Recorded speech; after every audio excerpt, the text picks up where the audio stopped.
দর্শক, একবার এই ফটো কার্ডটা একটু ভালো করে দেখুন আর সাথে এই পত্রিকার নিউজটা একটু ভালো করে লক্ষ্য করুন।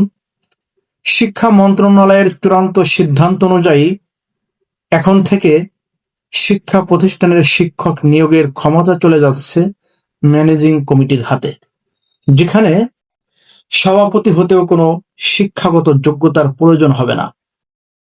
বিশ্লেষকরা বলছেন, অযোগ্য অশিক্ষিত নেতারাই দিবে শিক্ষা প্রতিষ্ঠানের নিয়োগ।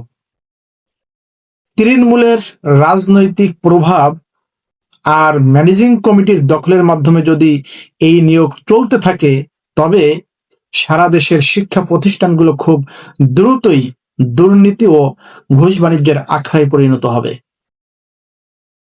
শিক্ষা ব্যবস্থার মতো এমন একটি সংবেদনশীল জায়গায় এই ধরনের সিদ্ধান্ত কতটা যুক্তিযুক্ত? দর্শক, আপনাদের কি মতামত কমেন্টে জানাতে পারেন এবং ভিডিওটি শেয়ার করে সকলকে জানিয়ে দিন।